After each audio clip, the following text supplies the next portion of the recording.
Veja no ICL Notícias, segunda edição. Na mira do STF, Xandão autoriza a investigação de Carla Zambelli por ligação com os atos golpistas do 8 de janeiro. O Senhor da Guerra. Debaixo de aplausos e protestos. Primeiro-ministro de Israel discursa no Congresso americano. You have officially become Iran's useful idiots. Melhorou, mas falta muito. Governo Lula tira 15 milhões de pessoas do mapa da fome, mas Brasil continua com enorme insegurança alimentar. A fome é uma coisa que exige decisão política. O ICL Notícias, segunda edição, está no ar.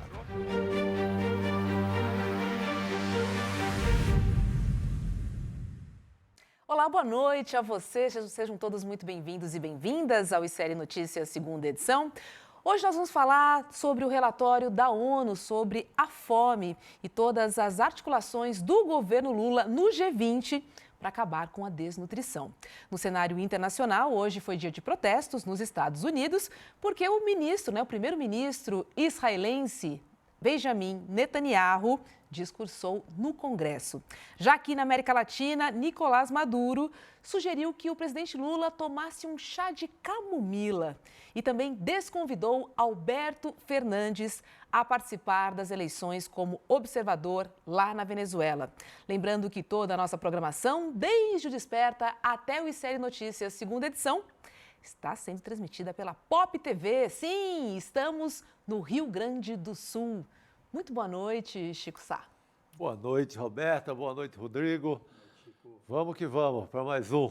Vamos, né, Rodrigo? Boa noite a você. Temos muitas notícias internacionais também, né? Isso, e muita coisa aqui da América Latina, esses ruídos, né, entre o Brasil e a Venezuela. Você citou agora há pouco o Maduro, que disse que deu a entender que o Lula tem que tomar chá de camomila. Dá uma acalmadinha, Dá uma né? acalmada. E o Maduro falou mais, hein? Ele disse que não quer que outros países interfiram na Venezuela. Acabou de sair também essa declaração. A Venezuela que está às vésperas de eleição importantíssima que acontece nesse domingo. Então eu vou ali para o nosso telão para tratar justamente desse tema, principalmente desse tema, Nicolás Maduro, né? Domingo, eleição, a oposição tem chance real de vencer na Venezuela. No último dia 18, Nicolás Maduro, num ato de campanha, disse que poderia haver um banho de sangue na Venezuela, promovido, segundo ele, pelos setores fascistas, pela direita fascista, se a oposição ganhar a eleição. Foi essa a fala de Nicolás Maduro. A mídia brasileira deu manchete para isso. Vamos ver, por exemplo, a manchete do UOL, site de notícias aqui do Brasil. Maduro fala em banho de sangue caso não vença a eleição na Venezuela. Quando a gente lê essa manchete, a gente imagina assim, olha, o Maduro está ameaçando, ou eu ganho, ou vamos partir para cima. O que ele havia dito era outra coisa. Se a extrema-direita ganhar, vai promover um banho de sangue na Venezuela. Foi isso que disse o Nicolás Maduro. Mas a imprensa brasileira tratou desta forma aqui. E aí o presidente Lula? O presidente Lula entrou e afirmou o seguinte. Ele se disse assustado com a fala de Maduro sobre banho de sangue na Venezuela e minimizou a desistência de Biden para a relação Brasil-Estados Unidos. Mas o principal é aqui essa parte de cima da Venezuela. Então, vejam bem, o Maduro, num ato de campanha, diz que poderia haver um banho de sangue promovido pela extrema-direita, pela oposição, se ganhar a eleição. A mídia brasileira dá a manchete e as manchetes dão a entender que o Maduro está ameaçando promover um banho de sangue, quando ele dizia o contrário. E eu não estou fazendo aqui a defesa do Nicolás Maduro, do governo do Maduro. O presidente Lula disse que estava assustado, que estava preocupado. Mas em vez de ficar aqui interpretando, vamos assistir de novo? Vamos assistir o que disse o Nicolás Maduro no discurso original? É o primeiro VT, o primeiro vídeo que nós temos para rodar aqui. Depois a gente comenta mais um pouquinho. Vamos lá. el 28 de julio. Si no quieren que Venezuela caiga en un baño de sangre, en una guerra civil fratricida, producto de los fascistas, garanticemos el más grande éxito, la más grande victoria de la história eleitoral de nosso pueblo. Ficou claro, assim, ele diz, se não querem que a Venezuela caia numa guerra civil fratricida produzida pelos fascistas, aqui ó, um banho de sangue, pode me rodando só a legenda, guerra civil fratricida, produto dos fascistas. Então ele está dizendo, se eles ganharem, eles vão promover uma espécie de revanchismo e aí um banho de sangue na Venezuela. Foi isso que disse o Maduro. Aí o Lula disse que ficou preocupado, assustado com essa afirmação e gerou uma série de ruídos. O Maduro, então, respondeu indiretamente ao Lula. Vamos assistir o segundo vídeo em que o Maduro responde ao Lula e explica um pouco melhor o que ele quis dizer com aquela afirmação. Vamos rodar o segundo vídeo. El que se asustó, que se tome una manzanilla. Porque este pueblo de Venezuela está curado de espanto y sabe lo que estoy diciendo. Yo dije que sí, negado y transmutado,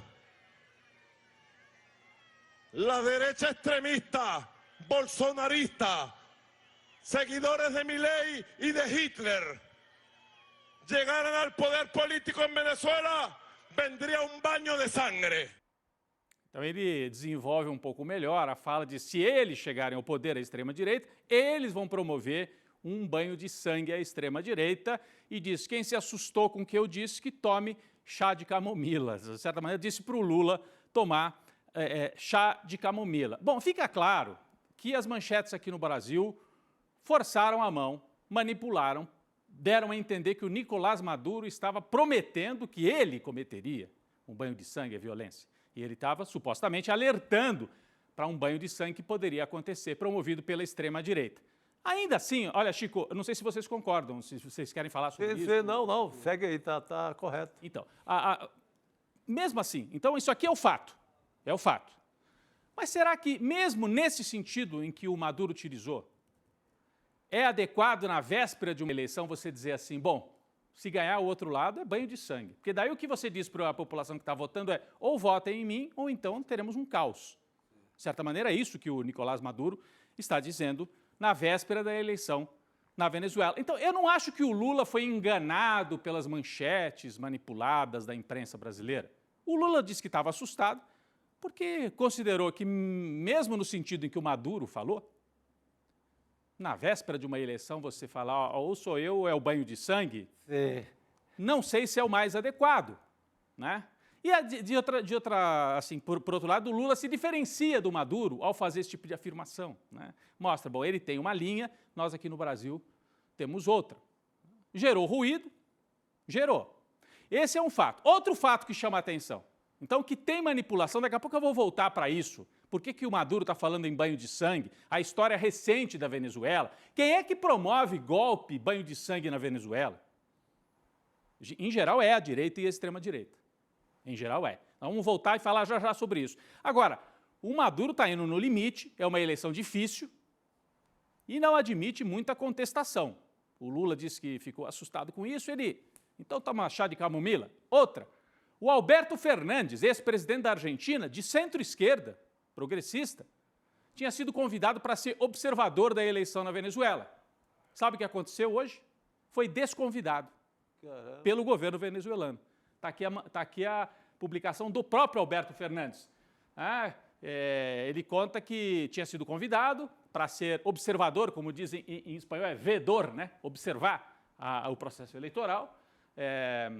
Tinha sido convidado pelo comitê, pelo Conselho Nacional Eleitoral, mas no dia de ontem, diz o Alberto Fernandes, o governo nacional venezuelano me transmitiu a sua vontade de que eu não viajasse e desistisse de cumprir com esta tarefa. A mensagem é maior, eu não vou reproduzir toda ela aqui. O Alberto Fernandes disse que esse desconvite veio depois que ele manifestou também certa preocupação diante do que estava havendo na Venezuela.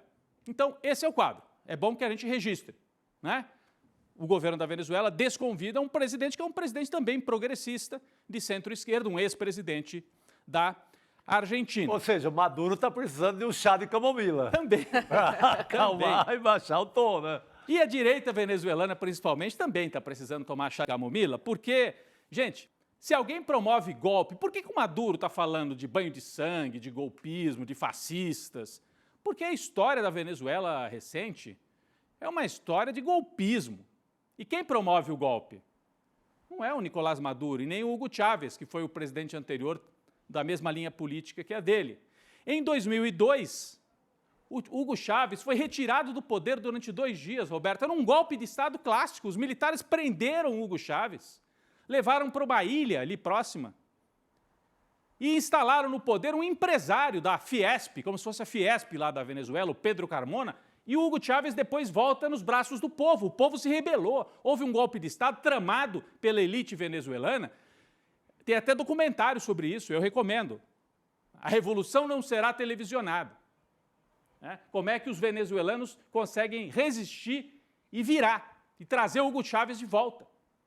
A revolução não será televisionada. É muito bom esse documentário, né? É excelente esse documentário. Então, repito, golpe de Estado contra o Chávez, promovido pela direita venezuelana, pelos empresários, que agora também apoiam um candidato lá em oposição ao Nicolás Maduro. O Chávez sobreviveu, repito, porque o povo desceu os morros ali em Caracas, cercou o palácio e falou, tragam o presidente de volta. E aí, o Pedro Carmona, tem até foto dele aqui, eu separei, não sei se deu tempo da nossa equipe trazer aqui, um empresário, assumiu o poder assim, na maior cara de pau. Não é que foi assim, o presidente da Assembleia ocupou provisoriamente o poder, não, tiraram o Chávez e trouxeram um empresário. Então, é disputa na Venezuela, se trata da disputa pelo petróleo venezuelano.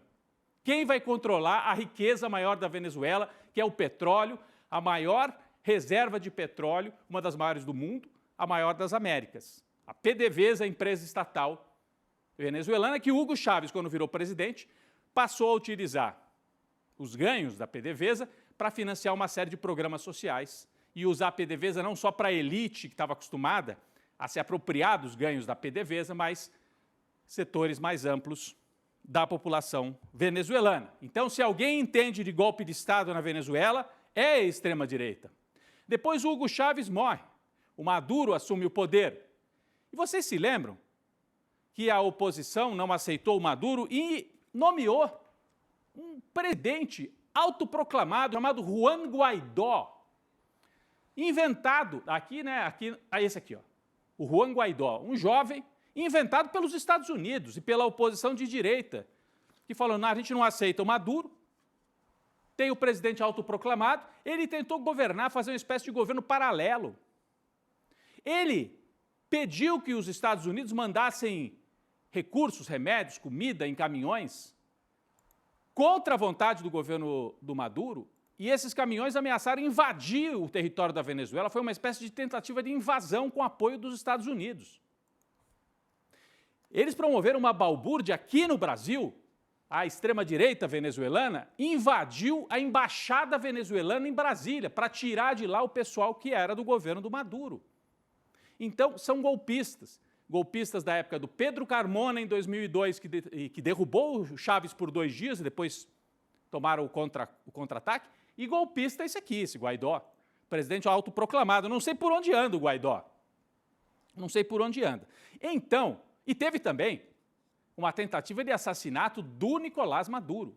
Nessa disputa entre Guaidó e Maduro, teve tentativa de invasão da Venezuela por caminhões nas pontes ali, na divisa da Colômbia com a Venezuela. E isso aqui, ó, num evento público. Olha isso, os seguranças trazem ali o colete, a prova de balas, os escudos.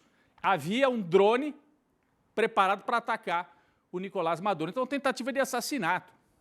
Portanto, gente, a história recente da Venezuela é a história de uma extrema-direita golpista que não aceita resultado eleitoral, que tentou derrubar o Chávez, tentou matar o Nicolás Maduro, tem o apoio dos Estados Unidos e promove um bloqueio econômico contra o governo do Nicolás Maduro. Bom, o Nicolás Maduro tem os erros e o Chávez já tinha gestão econômica, um país que nunca conseguiu superar a dependência do petróleo. Eu estive na Venezuela 4 ou 5 vezes. Ficava impressionado, Roberto, você ia nos supermercados, tudo importado, tudo. Comida, frango, carne. Por quê? A Venezuela produz petróleo, vende petróleo, com a renda do petróleo importa todo o resto. É uma espécie de doença holandesa, como dizem os economistas, né? Essa dependência do petróleo, e aí você não gera riqueza, não gera indústria, não gera produção local, né? E o chavismo não conseguiu superar esse impasse econômico.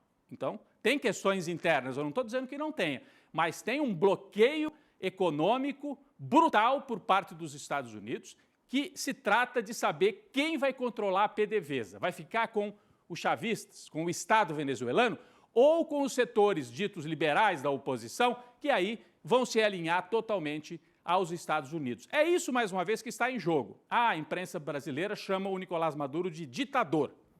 Eu não chamo de ditador. Ele foi eleito 2 vezes. Se nós vamos chamar o Maduro de ditador, nós vamos chamar o Netanyahu, em toda a reportagem, de o genocida primeiro-ministro de Israel, Benjamin Netanyahu. Como é que vai ser isso? A mesma imprensa brasileira que jamais chamou de ditador o Figueiredo e o Geisel. Foram ditadores, mas chama de ditador o Maduro. Olha, é uma disputa também de discurso, uma disputa de projeto. Você se lembra que o Paulo Guedes dizia: se o Lula ganhar, o Brasil vai virar uma Venezuela, né? Então, é o demônio. A Venezuela é uma espécie de demônio. Tem problema econômico? Tem milhões de venezuelanos que migraram nos últimos anos porque o país foi bloqueado economicamente. Tem problema de gestão? Tem problema de gestão na Venezuela. Quem vai para lá, isso é evidente nas ruas. Agora, os venezuelanos que resolvam lá, com democracia, façam a escolha e quem ganhar tem que levar, né? Essa história de banho de sangue, aí sou eu falando. Mesmo o Nicolás Maduro não ameaçou matar ninguém, mas falar disso em véspera de eleição, eu acho que também não é adequado, do ponto de vista aqui de um brasileiro que está olhando o processo eleitoral na Venezuela.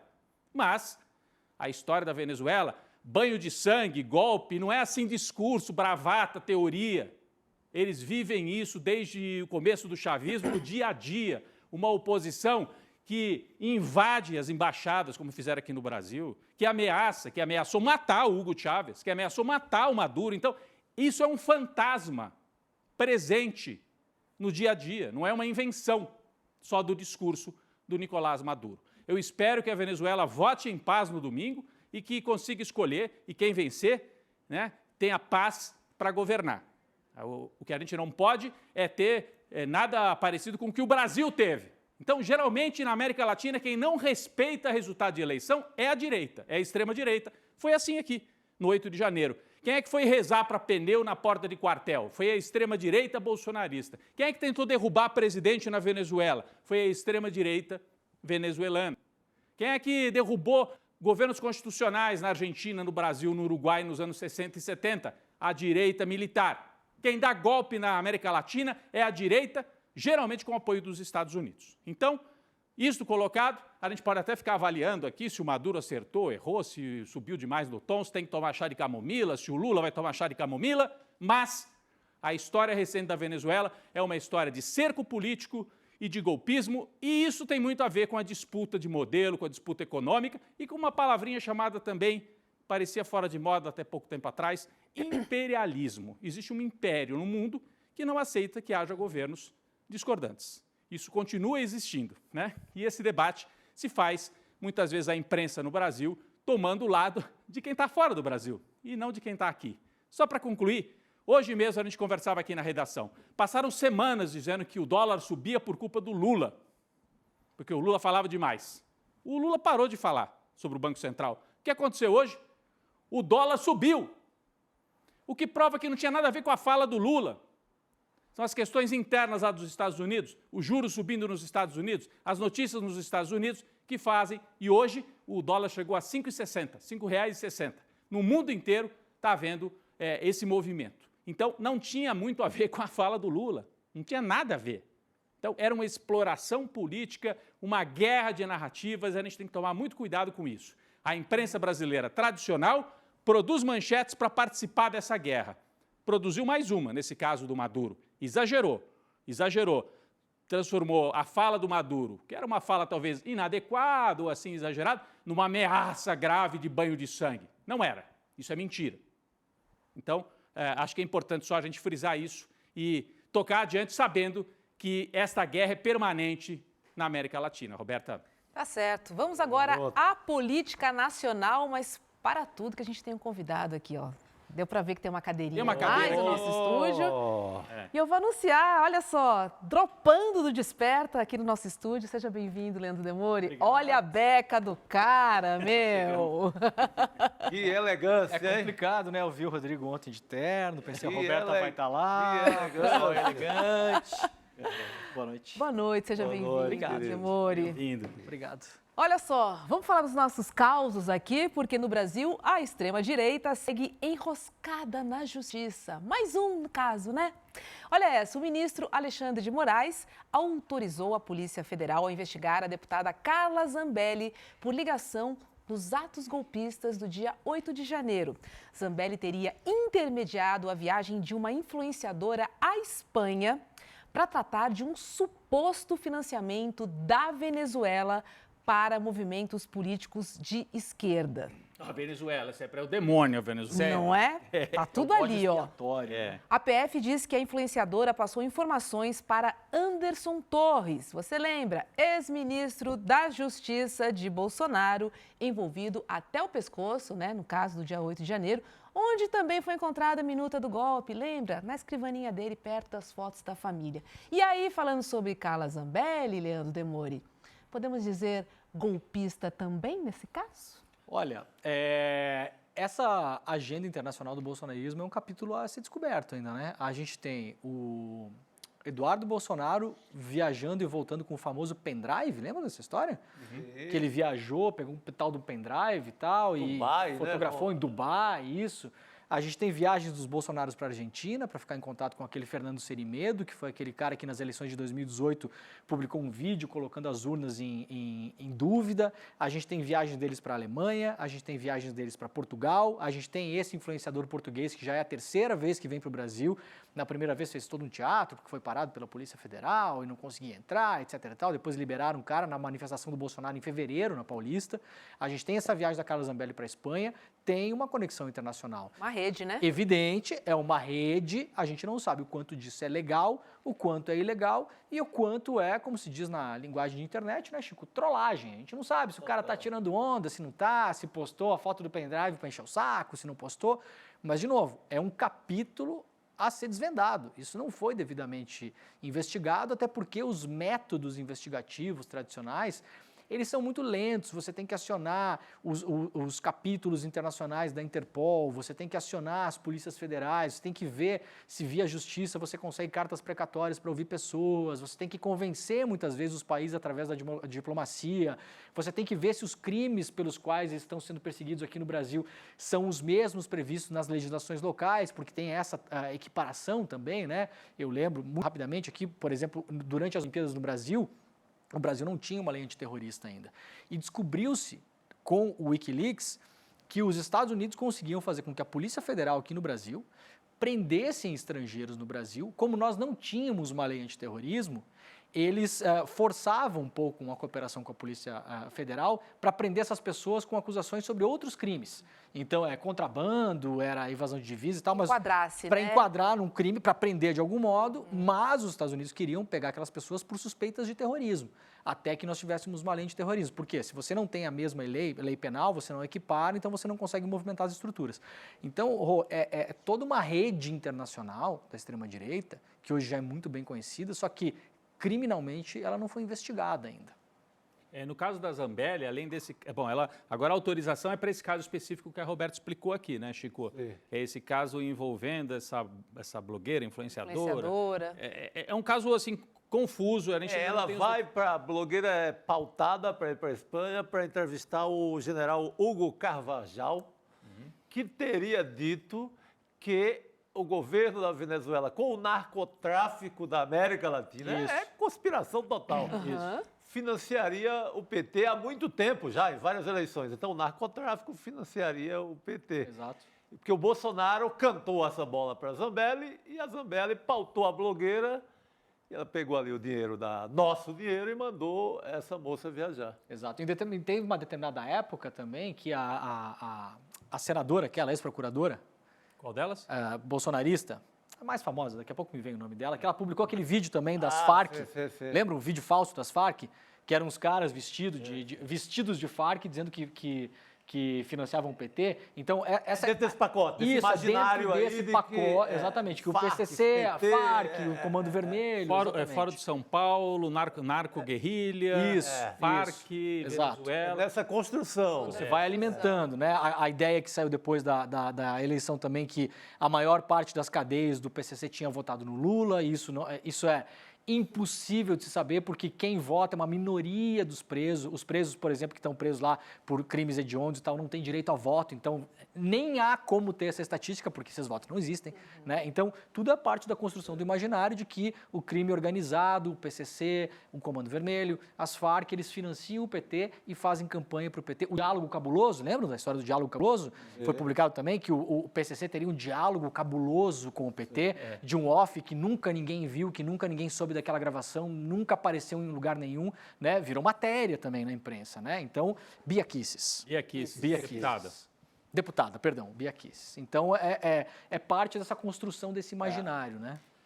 Que lembra o PCC falso do Gugu Liberato. Né? Isso, falecido Gugu Liberato. Boa. Lembra aquele PCC? Lembra que fabricaram os caras lá, deram um troco e os moleques entraram ali na TV simulando que era do PCC. Não era. Agora, o que é grave aqui nesse caso, a gente sabe que a extrema-direita, a partir do Steve Bannon, um dos caminhos que eles trabalham é com o chamado viés de confirmação. Isso. Então, você produz conteúdos para a internet, para as redes, para o WhatsApp, que confirmam aquilo que as pessoas já... Mas todo mundo fala que o PT tem uma relação ou que a esquerda tem uma ligação com a guerrilha, que, por sua vez, tem ligação com o tráfico e que a Venezuela, o governo é traficante. Todo mundo fala. Sim. Então, se você produz um conteúdo que, de longe, lembra alguma coisa em relação a isso, mesmo que não seja verdade, mas confirma aquilo que o sujeito já acredita. Eles trabalham nessa lógica e nessa linha. Então, é o mercado da dúvida, né, Rodrigo? Você não precisa afirmar muita coisa, você só precisa deixar em dúvida. É isso. Você deixa as pessoas em dúvida, mas será que não é? É outra teoria do Bannon. Então, é a dúvida, o viés de confirmação. Eu já tive isso em grupos de amigos antigos de colégio, de eles postarem algo assim. Eu falei, gente, isso aqui que vocês colocaram é mentira, não é verdade, está aqui a prova. Eu falei, mas podia ser. Podia ser verdade, porque envolve personagens que eu não gosto e estão acusando eles daquilo que eu acho que eles são. Isso. É a cara deles fazerem isso. Então. É a cara deles fazerem. Não fizeram, mas é a cara fazer. Em algum momento vão fazer. Ou já fizeram e a gente só não sabe, mas com certeza podia ser verdade. Posso trazer outra? Porque tem mais um revés aí para a extrema-direita, meus amigos. Vamos embora. A Polícia Federal abriu inquérito para investigar o MBL, que é o Movimento Brasil Livre, por calúnia contra Lula. Isso por causa do tweet, do MBL de agosto de 2023, que dizia que Lula aprova o aborto e a mudança de sexo. A gente está vendo o tweet aqui ao lado. E aí, gente, é o seguinte, tá escrito aqui no tweet, para quem estiver só nos ouvindo. Lula aprova aborto e mudança de sexo. MBL News, Ricardo Almeida e Mateu alguma coisa. Então, temos aí, a PF trabalhando bastante, dessa vez investigando o MBL contra o presidente Lula. Isso aí já era um repeteco, porque ele já insistiu nesse. Agora vai dar em alguma coisa, pelo menos uma investigação. Serve para, pelo menos, baixar um pouco a bola dos caras e nada mais. Sabe que ontem, curiosamente, Chico, eu estava tendo uma conversa, até fui dormir mais tarde do que eu deveria, fiquei tendo uma discussão por WhatsApp com uma pessoa com a qual eu converso muito sobre política, que é uma pessoa do mundo político muito experiente, passou por vários governos aí, desde o Collor e tal. E essa pessoa estava me falando, a esquerda tem que achar um caminho, porque essa questão dessas pautas que são muito polêmicas, veja o negócio do Elon Musk, né? O Elon Musk deu uma entrevista essa semana dizendo que a grande raiva dele contra os progressistas é porque a filha dele fez se não me engano, uma cirurgia de mudança de sexo ou de gênero, enfim, não sei exatamente o caso, mas aquilo ali gerou uma raiva dele porque ela era muito adolescente. E eu falei, cara, mas... quem na esquerda fica defendendo que criança mude de sexo? Tá daí, eu falei, me dá uma frase de um ministro do governo nesse ano e meio, de um deputado. Eu falei, vocês da direita que falam que a gente fala. É isso. É um não assunto, é uma não coisa. E daí o reforço da convicção. Essa postagem do MBL é justamente isso. É isso. O Lula aprova a mudança de sede. Mas aprova mesmo? Eu não sei, mas deve aprovar. isso. Porque ele é presidente de esquerda, né? O Lula nem é tão de esquerda. Diferentemente das falas de Bolsonaro, né? Isso. Porque a gente consegue provar. Porque Exato. a gente tem, né? Tá explícito ali. esse Exato. exatamente. Mas foi o desafio que eu fiz ontem. Eu falei, cara, esse governo, ele é um governo de centro e com um monte de ministro de direita. Sim. Eu falei, me diz um ministro que está falando das pautas identitárias que tanto incomodam. Aí ele falou, isso aí causa divisão na sociedade. Aí eu falei, fulano, eu pesquisei para escrever um livro que eu escrevi, muito nos jornais brasileiros do século XIX. E é a mesma coisa que se dizia do movimento abolicionista. O movimento abolicionista causa divisão na sociedade. Então, o problema não é a escravidão. É o movimento abolicionista querendo dividir a sociedade. Eu falei, são as mesmas frases, é o mesmo jogo, cara. Como Você vocês não muda percebem? o sujeito e desconfigura. Isso, né? Assim, isso. é uma estratégia. É uma estratégia, e é uma estratégia, ela é perfeita em termos de comunicação, né? A indústria do tabaco, nos anos 60, nos Estados Unidos, eles descobriram isso de modo a fazer eles chamam de atitude diversionista. A gente fala isso em português também, né? Diversionismo, né? Que é o seguinte, tem um caso da indústria do tabaco que é um case que depois foi usado pela indústria química, pela indústria do petróleo e hoje é usado pela indústria da negação da emergência climática, que é o seguinte, estava tendo muito incêndio em casas nos Estados Unidos que eram causados pela bituca do cigarro. Os cigarros, todo mundo que já viu um cigarro sabe, eles têm um risquinho preto assim, aquilo ali é um material de combustão para o cigarro não apagar. Então, quando o cigarro está apagando, ele chega num risquinho preto, ele pega fogo sozinho, ele vai fazendo isso. Antigamente, os cigarros, eles tinham mais desse material. E começou a ter um monte de incêndio e tal, e os bombeiros, a Associação de Bombeiros nos Estados Unidos, começaram a entrar em contato com políticos e tal, para pressionar a indústria tabagista e falar, olha, cara, vocês têm que diminuir isso aí. E a indústria tabagista batia porque falava, cara, se o nosso cigarro apagar ou começar a ser um troço que fica dando trabalho, as pessoas vão fumar menos, vai irritar as pessoas. Então, não posso fazer isso. Eles conseguiram, e aí chega num ponto que não tem mais como negar as evidências. Os cigarros realmente estavam causando muito incêndio em casas, matando crianças, idosos, gente doente que não conseguia sair das casas, etc. e tal. O que eles fizeram? Bom, não tem mais como negar o fato. Só que a gente tem que achar uma outra saída. Eles conseguiram aprovar lei em vários estados americanos para colocar um componente químico nos móveis de madeira, porque o problema é que os móveis eram muito combustíveis. O problema era dos móveis. O problema era dos móveis. Aprovaram lei em vários estados. Esses componentes químicos foram injetados em massa nos móveis. E hoje, se você for ver pesquisas que saem até hoje, você vai ver esse material é extremamente tóxico, é um material anti-chamas. Você tem pessoas contaminadas por décadas com esse material anti-chamas. Então, é uma estratégia. Quando você não consegue mais negar as evidências, como diz a famosa música do karaokê, você encontra uma outra solução. Chega de mentir. Não, pelo contrário. Continuem com as mentiras. Mas vamos achar uma outra solução. E isso é muito eficiente, Roberto. Exatamente o que eu falei, né? Você muda o sujeito. Isso. Deixa de ser um cigarro para ser um móvel. Isso, exato. Né? O problema não é o cigarro. Os móveis pegam muito fogo. Exato. Meninos, vamos falar sobre a insegurança alimentar, porque, olha, saiu, né, hoje, né, saíram os dados aí, o balanço, e esse é um tema gravíssimo e que nos preocupa, obviamente, muito, porque a gente está falando sobre a fome, né? Hoje a ONU divulgou o seu relatório sobre insegurança alimentar. E no Brasil a situação melhorou, mas continuamos no chamado mapa da fome. Vamos dar uma olhadinha nos números no telão, Rodrigo? Mostra pra gente ali os números, por favor, então, pra gente acompanhar essa conversa. Deixa eu me aproximar aqui. Então, esse é um levantamento feito pela ONU, mapa da fome no mundo, né? Isso aqui não é Brasil, claro, né? Até pelo número de pessoas aqui envolvidas. Em 2022, 735 milhões de pessoas em situação de fome. Em 2023, 773 milhões de pessoas, uma em cada 11 pessoas no mundo passam fome. Houve um aumento de 2022 para 2023. Agora, a gente vai para os números do Brasil. Deixa eu só trazer, você queria falar. Né, o continente responsável principalmente então, por esse aumento, obviamente que é a África. Né? A gente tem várias guerras civis acontecendo na África já há anos. Sem prazo para terminar, e a situação só piora. Então, eu só queria trazer que quem trouxe muito esse número, né, esse aumento, foi o continente africano. Talvez tenha uma consequência da pandemia ainda. Também uma consequência da pandemia, certamente. Provavelmente. Aí nós vamos para os números do Brasil. E aqui tem que dar uma explicação, porque é por triênio. E as pessoas, peraí, triênio, então, vamos lá. Mapa da fome no Brasil, a gente tem o triênio 2020, 2021, 2022. Em média, 18,3 milhões de pessoas passavam fome no Brasil nesse triênio, o que equivalia a 9,9% da população brasileira. Vamos lá, é muito número, né? Quase 10% passando fome nesses 3 anos. Aí você vai para o triênio seguinte. O que significa o triênio seguinte? Entra o ano de 2023 e sai o ano de 2020. Então você compara 20, 21 e 22 com 21, 22 e 23. Entrou um ano novo aqui. Então, sai um ano, entra um ano. Entra o ano mais velho, sai o ano mais velho e entra o ano mais novo. Exatamente. Entrou o ano de 23. Perfeito. E aí, na média, você tem menos gente em situação de fome, passando fome. Vamos usar o português claro. Então, fome. Rodrigo, só para eu entender, o que impacta é a saída de 20 e a entrada de 23, tá? Entrou o ano de 23. E aí, de 9,9% da população que passavam fome, houve uma queda para 6,6%. Impacto principalmente do ano de 2023. A ONU faz por triênio. O governo brasileiro, então, quis entender. Espera aí, a grande diferença é o ano de 2023. O que aconteceu no ano de 2023?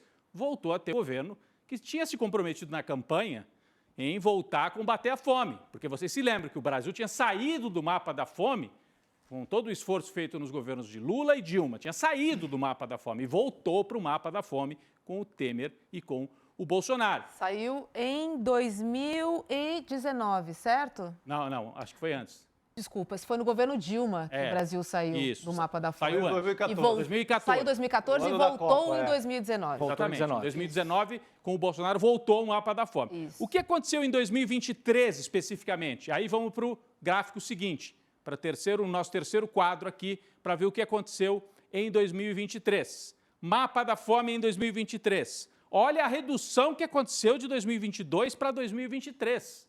É o ano, né, esse ano a mais que apareceu naquele triênio da ONU. Houve uma redução de 85% na população que está passando fome.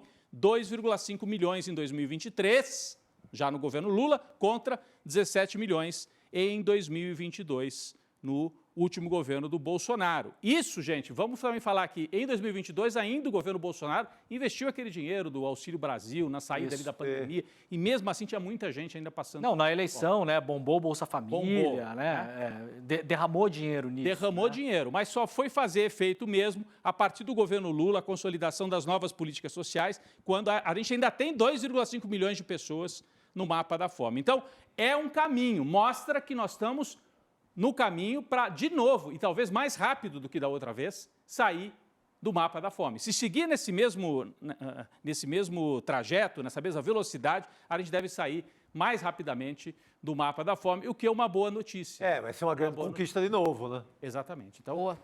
E olha, esses números todos saíram no mesmo dia em que Lula lançou, no Rio de Janeiro, a Aliança Global contra a Fome e a Pobreza, bandeira do Brasil no G20, que é o grupo que reúne as 20 maiores economias do mundo. A proposta é dar dimensão internacional no combate às desigualdades.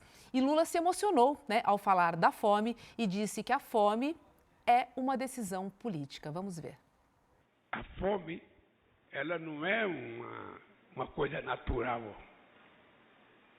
A fome é uma coisa que exige decisão política. Nós, governantes, não podemos olhar o tempo inteiro só porque está próximo de nós.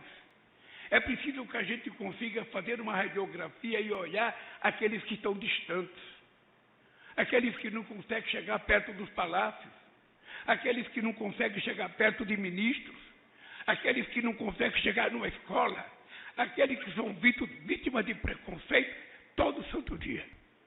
Essa gente precisa ser olhada. E não é possível que na metade do século XXI, quando a gente já está discutindo até inteligência artificial, sem conseguir consumir a inteligência natural que todos nós temos, a gente ainda seja obrigado a fazer uma discussão dizendo para os nossos dirigentes políticos do mundo inteiro, por favor, olhe os pobres, porque eles são seres humanos, eles são gente, e eles querem ter oportunidade. Muito obrigado pela presença de vocês. Muito obrigado. E sim, né, meninos? A fome é uma decisão política. Afinal de contas, é onde se distribui essa riqueza, né?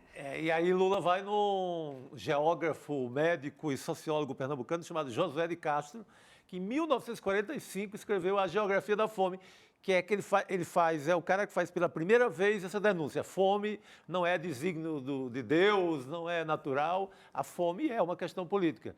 Essa frase vem desse livro. Olha só, os anos 40. Caramba. E a frase ainda vale, né? A história desse livro ainda vale.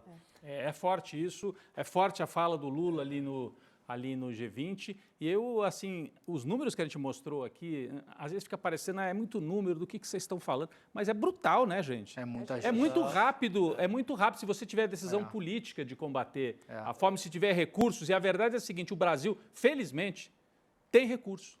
O Brasil não é um país assim, porque se fosse um país que está ali, não tem de onde tirar uma situação dramática, a gente tem economia, a gente tem estrutura, a gente tem como. A gente exporta, não gente falta exporta comida, comida. o que falta é Tem tecnologia. distribuição. É isso, né? é Então, uma decisão política de fato, né? E vamos lembrar que foi muito rápido também para a gente ir daquela conquista, que era sair do mapa da fome, para entrar na fila do osso. Vocês se lembram da imagem da fila Caminhão da fila do osso no centro do Rio de Janeiro. Gente, e as pessoas lidaram com aquilo quase, sabe o que é? Precisou fazer um ajuste. A ponte para o futuro, do Michel Temer. Deram o golpe na Dilma para isso. Né?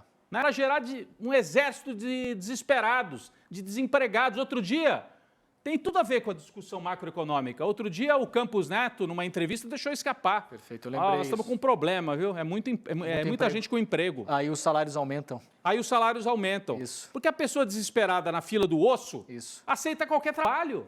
O Marx falava sobre isso. Claro, o exército de reserva. Né? Você tem que ter pessoas desempregadas ou com salários muito baixos, loucas para assumir qualquer coisa, né? Agora, só um comentário mais, assim, até o Lula sempre fica muito emocionado quando ele fala de fome, né? Porque ele passou fome.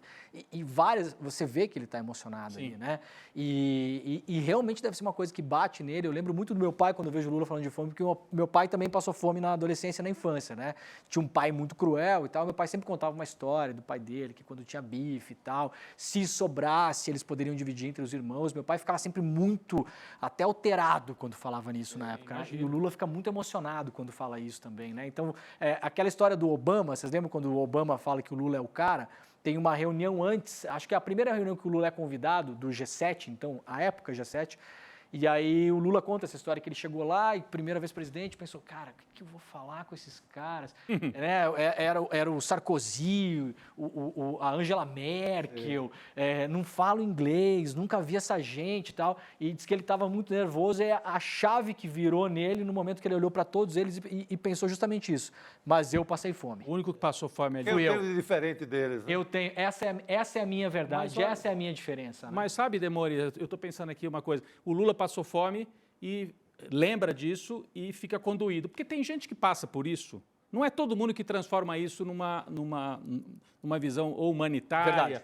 Coletiva, né? Tem gente que passa por isso e fica recalcado. Eu passei, agora os outros que se danem. Verdade. Agora eu vou ter que ajudar? A minha família passou fome. Agora eu não vou ficar ajudando os outros. Essa gente passa porque é vagabunda. Porque é vagabundo. Então... A tal da meritocracia.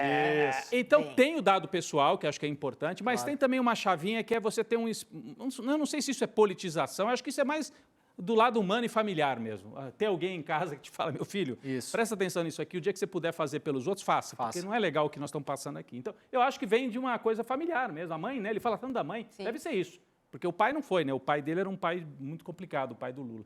Então é isso, né? Juntou a experiência com alguém que encaminhou para um lado humanitário e depois a experiência política. Ver que, bom, isso aqui, geografia da fome, né? Começar a entender que havia gente que pensava o Brasil e explicava. Não passou fome porque está escrito, porque Deus disse que você tem que passar fome. Tem como Eu lembrei de Maria Carolina de Jesus, né? Que ela dizia, o Brasil precisa ser dirigido por uma pessoa que já passou fome. Porque ela é sensível à fome. E na favela do Canindé. Exatamente. Uma visionária. Tem uma questão política, só para fechar um pouco o discurso, que é o seguinte: o Brasil e o mundo produzem muito mais alimentos do que é o necessário. A questão, como você falou no começo, é distribuição. E nós escolhemos por política, principalmente por uma coisa chamada Lei Candir, que isenta de pagamento de imposto qualquer tipo de exportação de alimento, a gente prefere exportar alimento para alimentar ave e boi na China e em outros países do que alimentar pessoas no Brasil. Então, isso é uma decisão política. É uma escolha política. Tributária. Tem a ver com o tema seguinte. Exatamente, porque um dos caminhos, né, para ter dinheiro para combater a fome seria, por exemplo, taxar os super ricos, né? Essa é a proposta que o Brasil defende no G20. O ministro Fernando Haddad falou disso na reunião de ação global contra a fome. Haddad trouxe um número impressionante. Presta atenção. Se os bilionários do mundo pagassem 2%, doisinho só, de impostos sobre as suas fortunas, seriam arrecadados 250 bilhões de dólares. Isso é 5 vezes mais do que os 10 maiores bancos multinacionais dedicam no combate à fome. Uma taxação já resolveria a questão. Haddad vem tentando. Vamos ouvi-lo. Outra forma de mobilizar recursos para o combate à fome e à pobreza é fazer com que os super ricos paguem sua justa contribuição em impostos. Ao redor do mundo, os super ricos usam uma série de artifícios para evadir os sistemas tributários. Isso faz com que no topo da pirâmide os sistemas sejam regressivos e não progressivos. A nosso pedido, o economista Gabriel Zucman preparou um estudo mostrando que se os bilionários pagassem o equivalente a 2% de sua riqueza em impostos, poderemos arrecadar de 200 a 250 bilhões de dólares por ano, ou seja, aproximadamente 5 vezes o montante que os 10 maiores bancos multilaterais dedicaram ao enfrentamento à fome e à pobreza em 2022. Está aí uma grande solução, mas também uma resistência muito grande, porque essas pessoas têm poder. Tem poder. Aqui no Brasil seria uma lista de 50 pessoas, 50 bilionários. Isso, né? Então você aí que não está dentro dessa lista, pode ficar tranquilo. E não defenda esses caras, porque... Se você bilionários, não né? Bilionário, não é mi. Não, é bilionário. Como o Edu sempre fala, não é você que tem um Corolla. Não é o Jeep Renegade. Não é o Jeep Renegade. Não é com você que a gente está falando. 50 só no Brasil. Não é o cara que investiu 40 mil na Sabesp agora na Bolsa, né? Eu acho que era até bom a gente retomar os números. A Roberta leu os números aqui. Se taxasse 2%. Né, em 2%, você pega os bilionários, você não vai cobrar 30% sobre a fortuna deles. Que é o que a gente paga, né? 27,5%. 2% sobre a fortuna dos caras. 2%, é quase nada, né? E aí, juntando tudo isso, é 10 vezes, aliás, é 5 vezes o que os bancos multilaterais, banco multilateral é BID, Banco Mundial, Banco da América Latina, Banco dos BRICS. Pega esses bancos, assim, de fomento. O imposto sobre os bilionários é 5 vezes o que os 10 bancos conseguem dedicar ao combate à pobreza. Então, teria um volume de recursos inédito para combater a pobreza. E o que o Haddad fala, se tem um estado que taxa os super ricos, eles mudam. Eles pegam a riqueza daqui e jogam para lá. Na Europa aconteceu muito. A França começou a taxar, até aquele ator famoso Gerard Depardieu correu para a Rússia. Gerard Depardieu correu para a Rússia. Então, realmente... O mais inteligente é fazer uma estratégia global. Se não você faz aqui, que legal, fizemos e o cara foi embora, mandou dinheiro para fora. E aí não valeu nada. Caindo na real agora, quais as chances do Haddad ter sucesso nessa proposta? É muito baixo. Eu estava conversando com a Laura Carvalho, economista de ADC, e ela falou justamente, não é o Haddad, se não tiver uma aliança global das principais economias e que você consiga bloquear em todos os lugares, os super ricos ficam andando de um lado para o outro. Essa é a grande questão.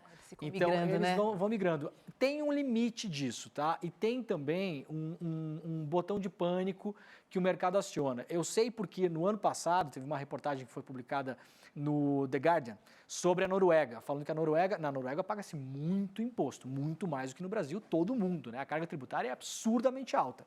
E aí começaram a taxar um pouco mais. Na Noruega você tem uma divisão muito melhor da grana, você não tem tanta diferença, não tem tanta gente super rica, mas mesmo lá esse sistema já está entrando em colapso e você está começando a ter nos últimos 10, 20 anos na Noruega pessoas que são extremamente ricas, que não era comum no país. Os noruegueses não eram acostumados a viver com os Lehman, com os caras dono da VEG, não tinha essa galera lá, né? E aí teve essa matéria dizendo que eles estavam começando a sair da Noruega, mas isso tem um limite, sabe, Chico? Assim, não é assim a maioria que vai sair. A pessoa tem os seus negócios, tem família estabelecida, muitos deles vão se resignar e vão pagar os impostos. Então, tem isso também, é uma luta nacional, mas é uma luta, como disse o Haddad, nessa minha conversa com a Laura Carvalho, ela falou também, tem que ser uma luta global, todo mundo tem que começar a colocar essas barreiras, senão os caras vão ficar pulando de um lado para o outro. Você criou a barreira aqui, eles pulam para o outro lado. O Haddad, por exemplo, tinha essa proposta de taxar que ele tinha um fundo especial que só os super ricos acessam, que não paga imposto, gente. Os fundos exclusivos. Fundos exclusivos. Aí o cara, assim, tem uns buracos. A gente paga, quem é CLT paga 27,5 já no contra-cheque. Isso. Né? Ou quem tem uma pequena empresa paga 15,5, 16. Esses caras não pagam. Aliás, o único país do mundo, uma única economia importante do mundo, que o empresário não paga sobre dividendo. O dividendo é o lucro. Isso. Né? Então, ele recebe e não paga imposto. E o funcionário dele que ganha 5 mil paga. E aí fica a classe média que ganha 5 mil, 10 mil por mês, fala, não pode, imposto demais no Brasil.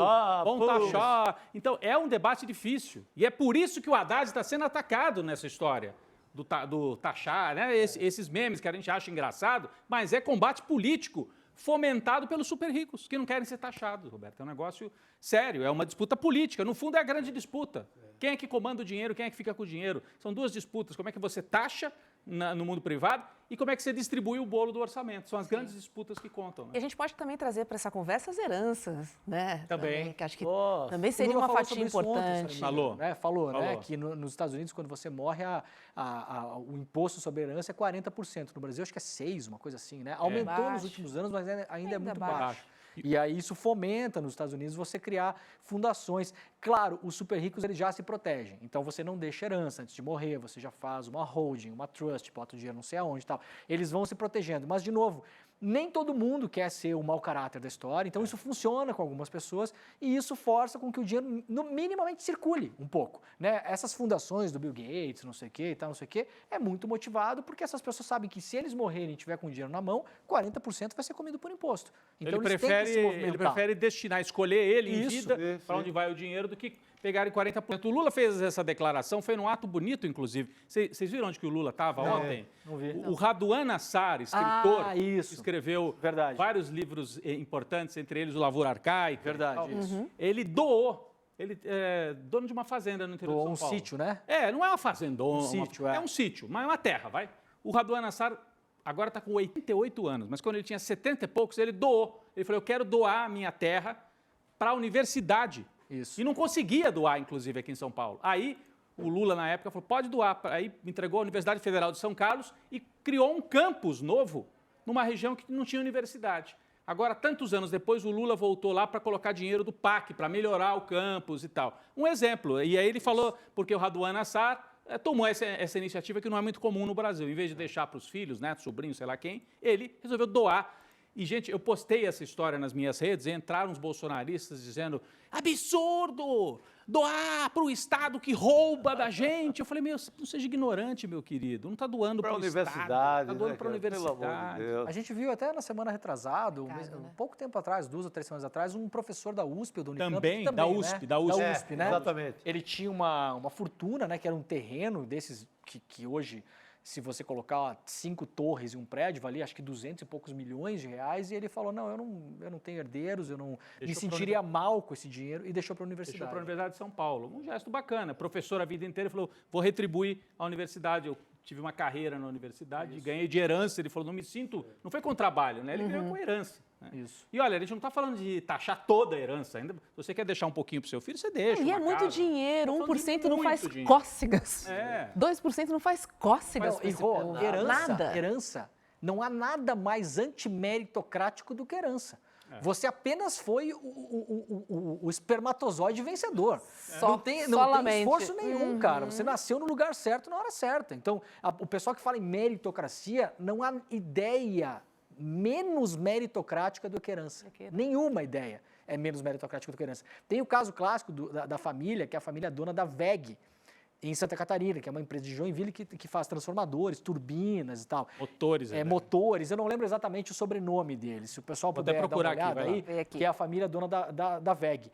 Só de herança da família, se eu não me engano, eles têm 8 multimilionários. Caramba. De herança. De dinheiro que foi deixado por uma pessoa. Voigt, família Voigt. Isso. Vai. Assim, não faz sentido, gente. Você não vai gastar aquela coisa que o Haddad falou de do imposto ser regressivo. As pessoas às vezes têm dificuldade de entender isso. E é muito simples, Roberta. Se você ganha R$ 1.500 e compra uma água por R$ 4,00, aquela água é R$ 4,00 de 1.500. Se você ganha 150 mil, é 4 de 150. Então, chega um ponto, quando você tem muito dinheiro, porque tinha essa ideia de que, principalmente nos Estados Unidos, até os anos 70, dos anos 80, com o Reagan, tinha a ideia do gotejamento, né? Que é, se você deixar os ricos acumularem dinheiro lá em cima, o dinheiro vai gotejar para baixo na economia. O Delfim Neto no Brasil. Falava isso. Na Deixa o ditadura bolo militar. Tô esperando cair até Cresceu o agora bolo. aqui, ó. Isso. Nada. Só que chega num ponto que o cara, ele tem tanto dinheiro, o cara não, ele não vai comprar, por exemplo, o cara vai comprar uma cama, a cama mais cara que tem no Brasil, o cara vai lá comprar, tudo bem, o cara foi lá, pagou R$200 mil uma cama, tá? Eu tô chutando aqui. Esse cara não vai comprar 5 camas, 10, 15, 20 camas. Pega o exemplo da terra, da reforma agrária. Por que a reforma agrária é multiplicadora? Não é só a terra. Se você tem uma terra muito grande com uma pessoa, você tem uma casa, uma geladeira, uma TV, um micro-ondas, um sofá. Se você tem 5, você tem 5 TVs, 5 sofás, Famílias, 5 camas, né? 5 geladeiras, 5... Então, é um cálculo absurdamente simples de fazer. Só que ninguém quer... Olha o pau que o Haddad tomou quando ele tentou tirar a desoneração fiscal da folha de pagamento de 19 setores da economia, entre eles a imprensa. Entre eles a imprensa. Não é uma luta fácil, não. É verdade. Vamos ficar de olho, né? Porque a esperança é a última que morre, nesse caso especificamente, porque a gente sabe que é muito difícil, mas eu acho inteligente essa tentativa internacional, porque vai cercando essa galera, vai cercando. Ô, Roberta, eu acho assim, que a gente falou de 2 assuntos, né? Falou das estratégias da extrema-direita, um pouquinho antes, né? Para quem chegou agora. Falou um pouquinho antes como a extrema-direita aposta, às vezes, em contar meias-verdades ou viés de confirmação. Qual a saída para isso, né? A saída é política pública, né? Assim, porque diante disso aqui, a fome reduzindo, melhorar um pouco a vida das pessoas, tudo bem, tem uma parte da sociedade que ainda assim está bombardeada e vai ceder ao encanto das mentiras, das fake news. Mas um pedaço vai ver a realidade batendo na porta. Né? Vai. A fome está diminuindo, está tendo mais emprego. É aí que você consegue combater também. O Lula tem a impressão que aposta muito nisso, na questão da economia ainda, né? Continua As apostando. pesquisas dizem que onde Lula vai forte, 2 salários mínimos para baixo. É quem está vendo esse Está impacto. sentindo a Quem está diferença. sentindo, né? Tá sentindo. Conseguiu negociar a dívida no programa lá do Desenrola. Exatamente. Conseguiu fazer a poupança agora no programa Pé de Meia, que tem o filho na escola, que vai fazer uma poupancinha para entrar na universidade. Eu acho que essas pequenas coisas, de novo, quando você faz o cálculo do programa Pé de Meia, você tem um filho na escola, vai chegar no final do ensino médio, quando ele for entrar na universidade, ele vai ter uma poupança lá de 12, 13, 14 mil reais. Alguém que pode estar nos vendo fala, cara, isso não dá para nada. Cara, a família que ganha 900 por mês, 20 mil reais é uma fortuna absurda. Muda a vida, pode mudar a vida daquela pessoa e depois mudar a vida da família para trás. Porque família pobre, quando o primeiro vence, ele arrasta os outros, né? Esse é o mecanismo, né? Então, eu acho que essa galera que ganha muito pouco é a galera que na ponta já começou a sentir. Teve perdão de dívida de Minha Casa Minha Vida. Imagina, você está devendo sua casa há 30 anos. Baita impacto. Putz, cara, você está pagando R$ 129 por mês de prestação. O que é R$ 129? Para quem ganha 2 Rio mil. de dinheiro, cara. Coisa. Né? Tem E o Desenrola nome também, limpo né? para fazer novas Desenrola, compras, isso. né? E o nome limpo. O nome pra limpo fazer- para poder fazer, para poder Sim. o Pra uma cara, geladeira nova, isso, mudar a vida. ou fazer uma reforminha ali, trocar de carro porque o cara tá tocando um Uber, né? Arrumar o carro, trocar de moto, né? Tá certo. Demore. Vou Muito ter que dar bem. Tchau pra você. O papo tá bom. Tá bom mesmo. Mas Muito obrigado. volta aqui no boa. estúdio. É tão gostoso poder Voltaremos. olhar no olho, trocar figurinha. É outra uma onda, né? rodinha, Eu gosto adoro. quando também fica um pouco mais conversado, a gente lembra algumas histórias aqui também, né? Não fica só puramente a notícia, né? Trazer um pouco da experiência também, das impressões, né? Muito bom, gente. Obrigada. Boa noite pra você. Obrigado, gente. Valeu. Olha, gente, tem uma notícia boa. O governo federal apresentou hoje o programa Voa Brasil, que deverá proporcionar passagens aéreas de até R$ 200. A primeira fase será focada somente em aposentados do INSS. Cerca de 23 milhões de pessoas podem ser beneficiadas. Que bom, né? Porque essa história já vem vindo, mas agora parece que vai. Nossa, o Márcio França colocou isso em público há um tempão, né? Mas agora tá ele ainda era realizando. ministro, né? De Portos e Ministro de Aeroportos. Portos e Aeroportos. Ele Sim. mudou de pasta e agora que vai sair, né? Nesse primeiro momento, só para deixar claro, então, são os aposentados. Só né, o aposentados primeiro por foco. enquanto, nessa primeira leva aqui do programa. Para ajudar também a, enfim, fomentar o turismo interno, né? De novo, R$200 é pouco para uma viagem, mas às vezes para quem ganha pouco, isso aí é a diferença entre o sujeito conseguir ou não fazer a viagem. Não, daqui a pouco vai começar aquele papo de novo da extrema-direita de que aeroporto virou rodoviária. Vai voltar aquele papo. Eu vou de Havaianas e tá tudo bem. Não impliquem comigo. Olha, um dos maiores nomes do PSDB, né, se não o maior nome, o ex-presidente Fernando Henrique Cardoso, não vai declarar voto em Datena na eleição de São Paulo. Estou falando agora do PSDB e da corrida eleitoral aqui em São Paulo. A apuração é do Estadão, na coluna da Rosiane Kennedy. Os tucanos devem oficializar a candidatura de Datena em convenção no sábado. Isso se ele for, não desistir. Ontem a gente falou bastante do Datena. A gente está aqui, Datena, né? que é o do calendário eleitoral, um dos atos sempre esperados é a desistência dele, né? Mas ele está teimando, mas eu não vejo ninguém, assim, do alto tucanato que seja a favor dele nesse momento. E também não vejo, aliás, nem o alto tucanato existe mais. Não existe mais. O Fernando Henrique... Vamos tacar real. O PSDB acabou, né? É o Fernando Henrique no apartamento dele em Higienópolis, com dificuldades, inclusive, de se movimentar, não participa de reuniões, dizem que está com algumas dificuldades de se comunicar e tal. Serra também, né? Vem mal de saúde. E o resto, o João Dória e o Aécio Neves tocaram fogo, acabaram com o partido. Acabaram, implodiram. Morte matada. Morte matada. Olha, falamos de notícias internacionais agora, porque vem aí ela, Heloísa Vilela. Olha só, meu Deus do céu. Essa cadeira está quentíssima no dia de hoje, Elo. Que prazer receber você aqui nessa rodinha. Agora temos 2 meninas e 2 meninos. Tá? Boa. 50-50, tá achando o quê? Agora sim. Olha, vamos para as notícias internacionais, vamos para os Estados Unidos, porque o primeiro-ministro de Israel, Benjamin Netanyahu, discursou no Congresso dos Estados Unidos em meio a protestos e aplausos, com quase 40 mil mortos no conflito, que eu chamo de genocídio, né? Benjamin Netanyahu não mencionou detalhes sobre uma eventual negociação de cessar-fogo com o Hamas, que é o que todos nós estamos esperando. As ruas de Washington foram tomadas por manifestantes com placas contra Netanyahu. Olha, mas dentro do Congresso, Elo, também havia uma placa, né, contra ele, carregada pela deputada democrata Tashiba Rashida Tlaib, é o nome difícil. Olha, pega... Pelo menos uma placa tinha lá, né? Não é?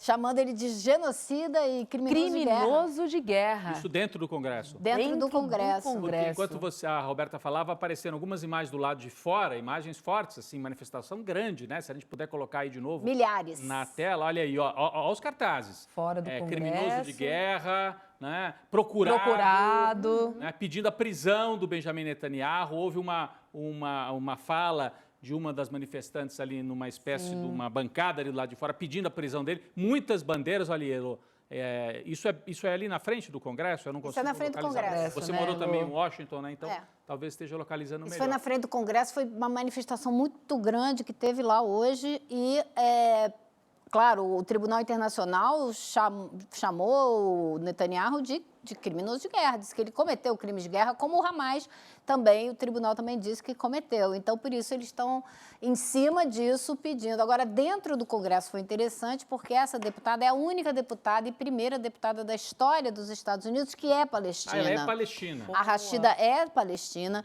e ela encabeçou muito o movimento que teve ela é do Michigan, que é o estado que mais combateu a candidatura do Biden justamente por causa do genocídio em Gaza. Fez muita pressão e ele teve todo um movimento lá para dizer no Biden a gente não vota. Ele ganhou no Michigan na eleição passada. Na eleição passada. E agora os democratas... E ele precisa, porque é um daqueles estados decisivos. É um dos estados decisivos. Tem imagem, Roberta, dela dentro do Congresso? Temos imagem dela dentro do Congresso? Não temos imagens dela, mas olha, Netanyahu criticou, ele teve a coragem de criticar, né, os protestos e disse que esses americanos, né, esses norte-americanos que estavam protestando contra ele, eles estão sendo, abre aspas, idiotas úteis para o Irã. Vamos dar uma olhadinha. For all we know, Iran is funding the anti-Israel protests that are going on right now outside this building. Not that many, but they're there. And throughout the city. Well, I have a message for these protesters. When the tyrants of Tehran, who hang gays from cranes and murder women for not covering their hair, are praising, promoting, and funding you, you have officially become Iran's useful idiots. Com que propriedade ele fala em matar mulheres, Heloísa Vilela? Não, e ele repetiu na frase uma mentira que foi fabricada pelo governo de Israel. O New York Times chegou até a fazer uma matéria falando dos estupros e teve aquela história horrorosa dos bebês queimados e gente decapitada, que foi tudo desmontado. Isso tudo foi desmentido. O New York Times até teve que recuar da matéria que fez. E ele foi lá no Congresso, como fazem todos os líderes de extrema-direita, mentir à vontade, sem o menor problema. Ele teve a coragem de dizer que ele vai muito além do que as leis internacionais pedem para tentar salvar a vida de civis, assim. Então, ele teve realmente muita cara de pau. Agora, uma coisa eu vou te dizer que eu concordo com ele.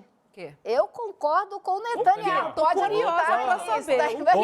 Bomba. Ele disse que a guerra em Gaza é um conflito entre a barbárie e a civilização. Sim, e tá de certo. fato é. Né? O governo de Israel tem cometido uma barbárie atrás de outra contra o mínimo de civilização e humanidade que a gente deveria exigir desse governo genocida. Mas o que você acha, Elô, dele jogar essa cartada, Roberta, Chico, todos, de dizer, olha, vocês que estão aí dizendo que eu sou criminoso, vocês estão utilizados pelo governo de Irã que enforca, que mata gays, né? Ele falou ali no discurso dele. E ele, bom, quando ele bombardeia a Palestina, ele pergunta se ele está matando, se são hétero, gays, se são mulheres, né? Porque ele citou as mulheres. Ele está matando adoidado também. Enfim, eu não tenho também não, né, Rodrigo? Porque não dá nem para fazer alguma equivalência, entre o governo do Irã e o que acontece dentro do Irã com o que ele está fazendo na Palestina. Massacre de 40 mil pessoas numa população de 2 milhões e pouco, quer dizer, Que a revista The Lancet outro dia falou que é muito mais. Do que 40 mil já. Muito mais. Então a gente não sabe, mas a gente sabe que é uma atrocidade, né? A gente sabe que é um genocídio. Então ele teve muita cara de pau, mas o triste é você ver que tinha apenas uma plaquinha dentro do Congresso protestando e ele foi ovacionado o tempo inteiro. Aí a plateia senta, levanta para aplaudir, inclusive os democratas. Mas eles foram coerentes, né? Se eles apoiam e dão dinheiro, por que não vão aplaudir? É isso. São Esse coerentes. é o problema. Esse é o problema. Certo? Exatamente. A gente tem o Twitter agora, Rodrigo, que você falou, né, da Rashida, porque ela publicou uma foto acompanhada de um palestino que perdeu mais de 150 familiares por ataques de Israel. A gente tem o post, se puder botar aqui na tela maior, por favor. Olha, Rodrigo, olha, e ela diz o seguinte: hoje junta-se a mim na Câmara Hani Almadum, que perdeu mais de 150 membros da sua família no genocídio de Netanyahu, depois de testemunhar sua irmã sendo forçada a comer ração animal. Ele e sua família estavam determinados a abrir um refeitório para alimentar seus vizinhos famintos. Nossa, que forte. Pois é, e as histórias se multiplicam, histórias como essa. Então ela levou esse palestino como convidado nessa sessão hoje do Congresso, né? E a gente perde até o vocabulário, né, para falar do que está acontecendo em Gaza, assim. Agora, o Chico dizia que dentro do Congresso teve a oposição dessa parlamentar, que é de origem palestina, mas muita gente, tanto dos republicanos quanto dos democratas, aplaudindo, né, o Netanyahu, mas teve também críticas, né, pelas redes sociais. A gente viu setores mais progressistas, do Partido Democrata. Pois é, olha... Bernie Sanders, que é de origem judaica, né? Pois é. Porque, olha, outros... Judeu. Judeu, né? Não tem... Vamos trazer também, porque cerca de 80 deputados, né, democratas, decidiram boicotar o evento no Congresso. Diversos senadores do partido também não compareceram. Como disse o Rodrigo, entre eles Bernie Sanders, que é judeu, e disse que Netanyahu é mais do que um criminoso de guerra. Olha só o que ele diz, ó. Netanyahu não é apenas um criminoso de guerra, ele é um mentiroso. Todas as organizações humanitárias concordam. Dezenas de milhares de crianças enfrentam a fome porque o seu governo extremista continua a bloquear a ajuda. Os israelenses o querem fora do poder. Então ele veio ao Congresso para fazer campanha. Ele está apelando, né, Heloísa? Porque ele sabe que os dias dele no poder em Israel estão contados. Assim eu espero, né, Roberta? Porque já são 10 meses e meio desse genocídio. Então, ele precisa sair o quanto antes, né, em prol da humanidade. Agora, ele foi no Congresso fazer campanha. Ele foi convidado pelo presidente da Câmara, que é um republicano trumpista. Então, é a quarta vez que ele faz um pronunciamento dentro do Congresso dos Estados Unidos. É o único líder mundial que já fez isso na história dos Estados Unidos. Só Winston Churchill fez 3, foi o máximo até então. Para você ver a simbiose que existe entre o Israel e os Estados Unidos. Eu costumo dizer, né, que hoje em dia Israel influencia muito mais a política dos Estados Unidos do que os Estados Unidos conseguem influenciar a política israelense, porque o próprio Biden vem tentando pelo menos um cessar-fogo temporário que seja mais prolongado. A Kamala Harris tem pedido um cessar-fogo imediato e ninguém consegue dobrar o Netanyahu para fazer isso. Agora, 5 pessoas foram presas dentro do Congresso hoje, que estavam nas galerias. E também hoje, as centrais sindicais, que representam mais da metade dos trabalhadores sindicalizados do país, soltaram um manifesto exigindo que os Estados Unidos parem de mandar armas para Israel e parem de colaborar com o genocídio. Ele já se encontrou com o Joe Biden? Não, vai se encontrar amanhã, por volta do meio-dia. E no fim da tarde, a Kamala Harris vai se encontrar com ele. E na sexta-feira, adivinha para onde ele vai? Para onde? Para a Flórida. Trump na parada. Vai se encontrar com Donald Trump no Mar-a-Lago, na residência. Ou seja, a máquina de guerra continua, seja quem né? vença quem vencer e por aí. Ele está jogando de todo lado, claro. Mas o grande aliado dele é o Trump. E ele hoje teve a coragem de elogiar o Trump 2 vezes dentro do Congresso, nesse discurso que ele fez de 53 minutos. Mas é curioso porque o Trump usa também a guerra contra o Biden, né? O Trump, em mais um momento, tentava, né, quando o Biden era o adversário, dizendo, se eu tivesse lá, já tinha resolvido esse problema e tal. Sim. Mas o Trump, se ganhasse, né, vou até bater na madeira aqui, mas se ganhar, vai trabalhar para interromper a guerra? Não, né? Não, vai trabalhar para dar uma enxurrada de armas para resolver de uma vez. Para resolver de uma vez significa acabar o massacre. O mais rápido massacrar mais rápido. Massacrar mais rápido. Essa vai ser a postura do Trump.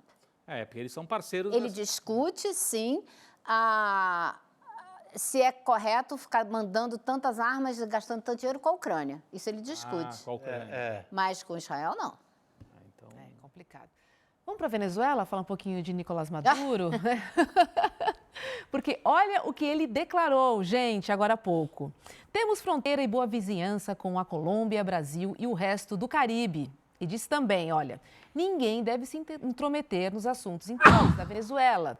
Foi durante uma reunião bilateral com autoridades de Trindade e Tobago. Ele não citou diretamente, né, mas parece uma referência à polêmica de Lula.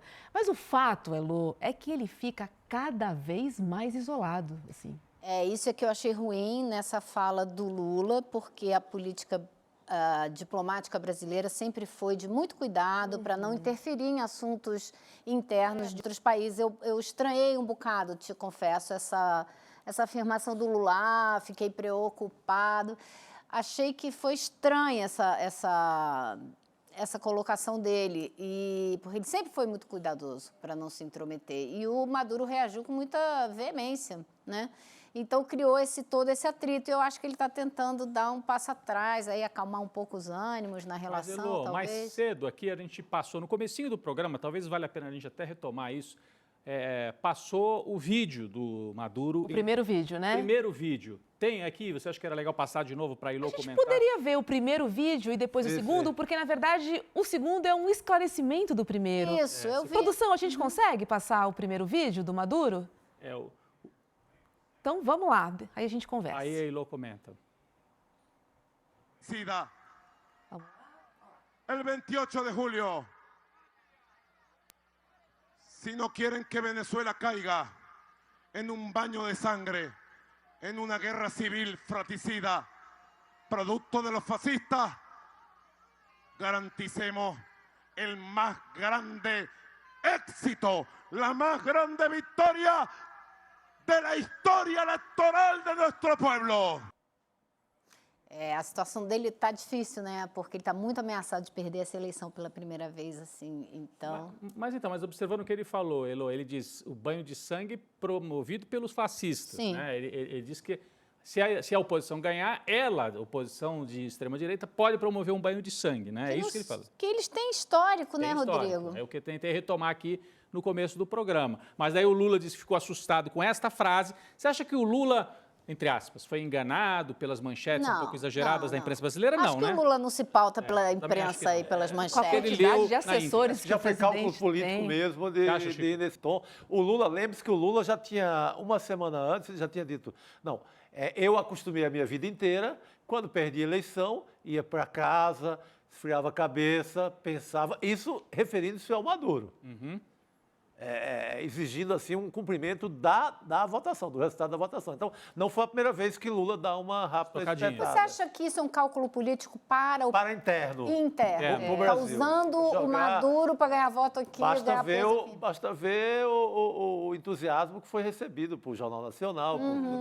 Pela primeira vez, Lula critica... Para se diferenciar do Maduro. Isso soou como moza para a imprensa brasileira, né? E aí bate um pouco com o que o Alberto Fernandes, ex-presidente da Argentina, também... O Alberto Fernandes falou a mesma coisa. Ele falou, olha, quem ganha governa, quem perde aceita, é assim na democracia. E aí o Alberto Fernandes foi desconvidado, ele ia como observador lá para a Venezuela. Então, parece que tem aí um setor da esquerda, centro-esquerda, na América Latina, querendo dar uma cutucada, ou se diferenciar, pelo menos, do Nicolás Maduro, apesar dele não ter dito, porque esse é o fato, ele não disse que ele ia atacar, promover o banho de sangue. Você já tinha o governo chileno, o governo colombiano com essas estocadas. O que parece é que alargou essa história contra o Maduro. Eu achei engraçado hoje. Achei engraçado hoje porque um amigo meu trouxe à tona e me mandou uma declaração do Macron antes da eleição, falando justamente que se esses caras aí ganharem, pode ter uma guerra civil na França. Ninguém chamou o Macron. Ninguém estranha, né, Elô? E o Maduro tem um histórico para falar isso. Tentaram matar o Maduro. Não tem. Né? Então, eu acho que foi um pouco estranha essa fala do Lula, a não ser que muito voltada para o eleitorado interno, para agradar aqui uma certa camada da população, senão não consigo compreender, estão tentando isolar o Maduro, sabe? Vamos fazer o seguinte, vamos assistir a segunda, né? A de né? hoje, o esclarecimento sobre a primeira fala do Maduro. Vamos dar uma olhadinha aí que ficou um pouco mais claro. El que se assustou, que se tome una manzanilla. Porque este pueblo de Venezuela está curado de espanto y sabe lo que estoy diciendo. Yo dije que sí, negado y transmutado, la derecha extremista, bolsonarista, seguidores de Milei y de Hitler, llegaran al poder político en Venezuela, vendria um banho de sangue. É espantosa a quantidade de gente que tem na manifestação também. Você viu a garotinha rindo atrás dele ali, né? Com a camomila. Mas ficou bem mais claro agora, ficou bem né? mais claro o que ele estava querendo dizer. E ele chamou para perto dele o Lula, dizendo, olha, você tem esse pessoal aí para enfrentar, né? Os bolsonaristas. E bota Hitler e Milei, né? Milei e bolsonarista. Mesmo pacote. Elô, eu estava lembrando aqui no começo do nosso programa, as tentativas de violência de golpe na Venezuela partiram sempre da direita. Em 2002, a tentativa aliás, chegaram a derrubar o Hugo Chávez, né? Você lembra o golpe de 2002, com participação da mídia e da elite? Colocaram um empresário no poder, o Carmona, né? Com participação dos Estados Unidos e do dono da empresa de televisão, né? Que se reuniram em casa e tal, combinaram o golpe. Que tem um documentário sobre isso. Depois o Hugo Chávez volta ao poder. Aí vem o episódio do Guaidó, Elô. O Juan Guaidó, produzido em Washington. Produzido no laboratório. E vocês lembram que eles invadiram a embaixada da Venezuela em Brasília, provocaram caos lá em Brasília também. Então, essa gente, quando o Maduro fala banho de sangue fascistas, ele não é um exagero verbal. A direita venezuelana é golpista, é fascista e já apelou para o golpe recentemente. Tentaram, inclusive, matar o Nicolás Maduro, Elô. Sim. Então, tem esse contexto para a gente trazer também, né? Goste-se ou não do Maduro, quem tentou golpe na Venezuela nos últimos anos foi a extrema-direita. Foi a extrema-direita, que Fascista, não gostava como dos diz. resultados das eleições, Pois é, né? então. Agora, olha só, Nicolás Maduro também atacou as urnas eletrônicas brasileiras durante o comício. Precisa ser falado também. Claro. Ele simplesmente repetiu a mentira da extrema-direita de que a eleição no Brasil não é auditada. Vamos dar uma olhada. Que tenemos el mejor sistema electoral del mundo. Tiene 16 auditorías. Y se hace una auditoría caliente, como ustedes saben, el 54% de las mesas. ¿En qué otra parte del mundo hacen eso? En Estados Unidos es inauditable el sistema electoral. En Brasil no auditan ni un acta en Brasil. E na Venezuela, será que a gente pode confiar no sistema eleitoral? Ele falou direto Pergunto com o eu. bolsonarismo. Que aí. sim, tanto o sistema da Venezuela é confiável, o sistema brasileiro é confiável. Será respeitado também, Elô? Será? E eu acredito que sim, Tá. não sei, não posso prever, mas eu acredito que sim. Hoje o filho dele, né, do Maduro, deu uma entrevista ao El País dizendo isso, que se o governo perder, ele simplesmente vai deixar que a oposição assuma. Enfim, a gente vai ter que ver. Agora, eu acho que, assim, em português muito claro, eu acho que o Lula pisou na bola na declaração dele, o Maduro também, com essa das urnas, foi horrorosa, né? Mas eu acho que ele ficou de cabeça quente, Quis reagiu. dar um troco para cima do Brasil. Isso, Foi isso? eu acho. E foi ali na sintonia direto para animou o bolsonarismo com essa fala totalmente maluca, né? Pois é. Não é auditado, pô, o sistema do Brasil é seguríssimo. Está mais do que provado. Ó, quem não tanto que gostou, Tentaram com hacker, tentaram com tudo que é jeito, hacker de Araraquara, hacker de Itu, hacker de tudo que é O interior. hacker constatou que não tinha como fraudar as urnas, você viu? Tentou, lembra? Que era para... Foi a Zambelli. A Zambelli de novo. Meu Deus do céu, de novo Zambelli. acionou o hacker de Araraquara. pra Levou o tentar hacker para conversar com o fraudar Bolsonaro as urnas. no Palácio da Alvorada. Tiveram lá, tomaram um café, o hacker voltou, enganou o Bolsonaro, né? Porque ele disse, não, deixa que eu vou conseguir. Não tinha como. Tá tentando Nada, até hoje, né? tá Nada. tentando. Olha, quem não gostou nada foi a ministra Carmen Lúcia, né? Ela é presidente do Tribunal Superior Eleitoral. E lógico que ela saiu em defesa das urnas eletrônicas em entrevista ao blog do Valdo Cruz no G1. Ela disse que, abre aspas, as urnas e as eleições brasileiras são auditadas desde o início do seu processo até o final, fecha aspas. E ainda acrescentou que nunca foram comprovados quaisquer tipos, né, de fraudes e erros e que a Justiça Eleitoral brasileira é confiável e pode contar com a confiança da população. É isso, né? Precisa ser falado inúmeras vezes Sim. e quantas vezes forem necessárias. É porque esse sistema eleitoral brasileiro, quem já ganhou a eleição? O Lula ganhou a eleição. O PSDB ganhou a eleição em São Paulo com esse sistema eleitoral. O Bolsonaro ganhou a eleição em 2018. Os filhos dele se elegeram. Toda a família inteira pegou uma boquinha aí no Brasil inteiro. Então, é um sistema... Tem deputado por São Paulo, tem senador no Rio, tudo eleito com essas urnas. Pois é. E o Lula, quando perdeu, nunca levantou dúvida sobre o sistema eleitoral. Né? Pô, levantou dúvida sobre, manipularam na mídia e tal, mas não o sistema lá, a hora de votar. Não. Só quem levantou? Aécio Neves. Aécio Neves em Bolsonaro. 2014, e o Bolsonaro continua levantando dúvidas até Agora, hoje. deixa eu perguntar uma coisa para vocês. Vocês acham que uma declaração de Maduro em processo de campanha eleitoral merece tanta resposta? Eu acho que só merece porque o Maduro é o personagem, é o vilão perfeito da elite brasileira. Né? A Venezuela, tudo é culpa da Venezuela. Vocês viram a Zambelli agora? A gente mostrava no começo do programa. Encomendou para alguém lá na Europa entrevistar um sujeito para dizer que a Venezuela bancava o PT. Tá em todas, né? Tá em todas. Tá na história de que o brasileiro ia comer carne de cachorro se o Lula ganhasse, porque seria uma cópia da sociedade da Venezuela. Então, é um modelo para tudo, sempre foi citado, né?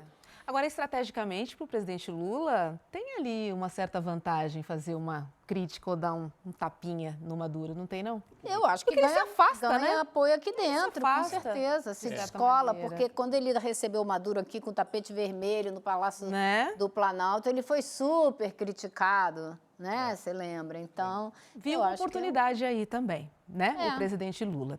E olha, não foi só Lula que tomou patada de Nicolás Maduro. Gente, o ex-presidente argentino Alberto Fernandes informou hoje que não vai mais à Venezuela para atuar como observador, né, das eleições. No Twitter, Fernandes disse que o governo da Venezuela manifestou a vontade de que ele desistisse da missão, alegando que declarações dele geraram incômodo e dúvidas sobre a parcialidade. Assim como Lula, Alberto Fernandes também defendeu que o resultado das urnas seja respeitado. Vamos ver um trechinho do tweet dele? Olha. Como pude ver, em nota que se mostra, o Congresso Nacional Eleitoral da República da Venezuela me convocou a participar como observador, né, da eleição que se celebrará no país no próximo domingo.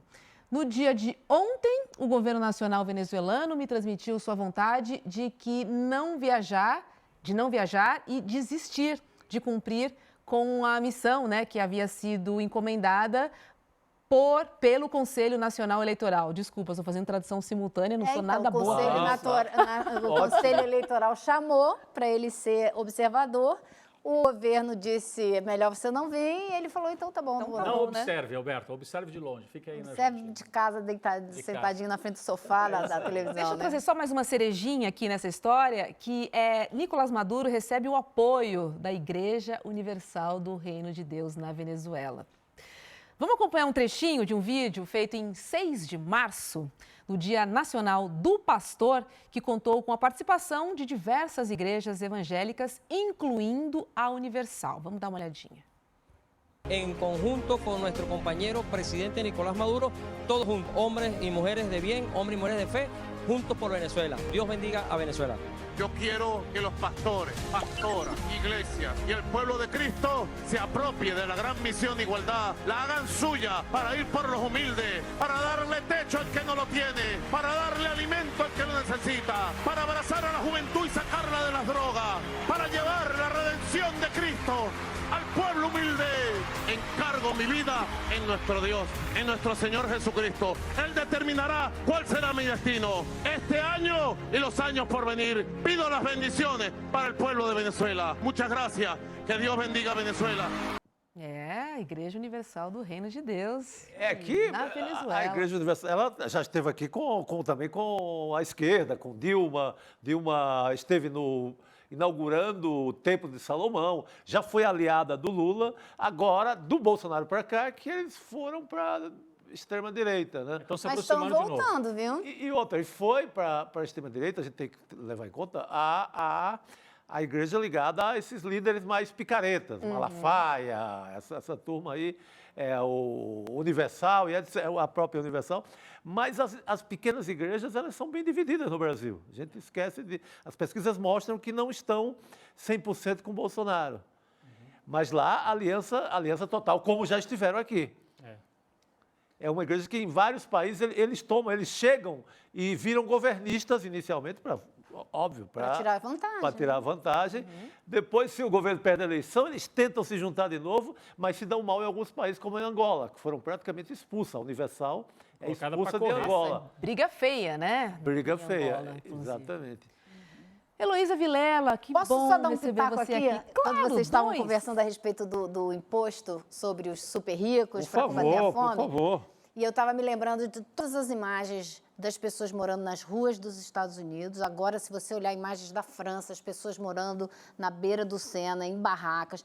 E eu acho que existe alguma chance de um número de países abraçarem essa ideia, porque a situação das populações no primeiro mundo também está cada vez mais difícil. Então, vai ter que haver uma saída. Tomara. Vai ter que haver uma saída. Para salvar até o capitalismo. Uma nova social-democracia. Sim. Torcemos.